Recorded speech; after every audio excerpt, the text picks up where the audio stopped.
तो तुम लोग को आज एक कहानी सुनाएंगे। एक बार क्या होता है कि एक जंगल में एक पेड़ पर एक चिड़िया रहती थी, छोटी सी, और एक बंदर रहता था। ठीक है।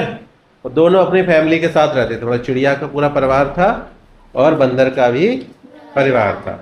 ठीक है। चिड़िया क्या करती थी, रोज थोड़ी थोड़ी मेहनत करके अपना घोंसला बनाती थी। ठीक है।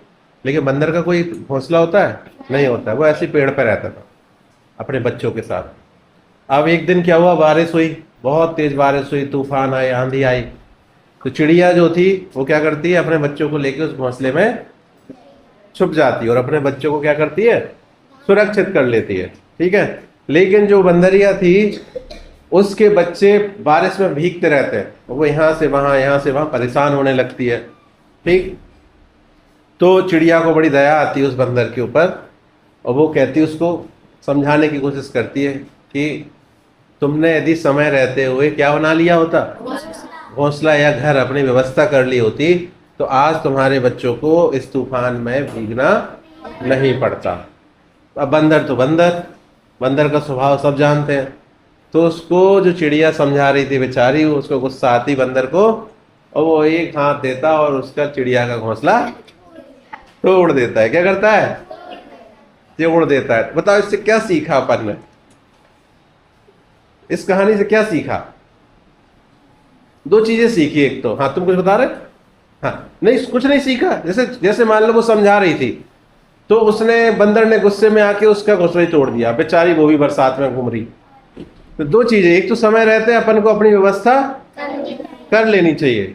समय रहते, जैसे मान लो गर्मी आ रही, सर्दी आ रही, तो अपनी व्यवस्था करनी चाहिए हमेशा। और दूसरी सबसे बड़ी सीख इस कहानी से है कि कभी भी मूर्खों को समझाने की कोशिश नहीं करनी चाहिए। कि यदि कोई व्यक्ति मूर्ख है और आप उसको कुछ अच्छा भी सिखाओगे, तो वो समझेगा तो नहीं, उल्टा तुम पे गुस्सा हो जाएगा। तो बंदर था मूर्ख, चिड़िया तो उसको समझा रही थी कि भाई तुमने यदि पहले व्यवस्था कर ली होती तो इस तूफान में तुम्हारे बच्चे सुरक्षित होते।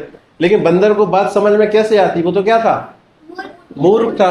तो उसको वो बात समझ में नहीं आई, गुस्से में उसने लेके चिड़िया का घोंसला और तोड़ दिया। तो चिड़िया और परेशान। तो इसीलिए देखो, एक श्लोक था कि उपदेशो ही मूर्खाणाम प्रकोपाय न शांत है पय पानम भुजंगा नाम केवलम विस्वर्धनम। मतलब मूर्खों को उपदेश दोगे ना तुम, क्या दोगे? उपदेश।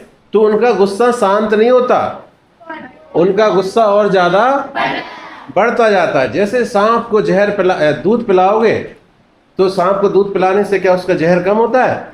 नहीं, उसका जहर बढ़ता जाता है। इस श्लोक है संस्कृत का। वैसे तो सांप दूध नहीं पीता है, लेकिन हम श्लोक के हिसाब से बता रहे हैं तुमको। तो इसीलिए मूर्खों को कभी भी समझाने की आवश्यकता नहीं है, क्योंकि मूर्खों को समझाओगे, उन्हें गुस्सा आएगा, वो तुम्हारा ही नुकसान करेंगे। तो हमेशा ऐसे व्यक्ति को समझाया जा सकता है जिसको कुछ समझ में आता है। समझ गए कहानी सब लोग? बढ़िया थी ना? हाँ, तो अपन को ऐसे बंदरों से दूर रहना है कि जिन्हें तुम समझाओ वे तुम्हारी घोंसला तोड़ दें। ठीक है। तो आज से अपन को किसी मूर्ख से पंगा नहीं लेना है। कोई मूर्ख व्यक्ति है तो भाई उससे दूर से निकल जाओ। हाँ।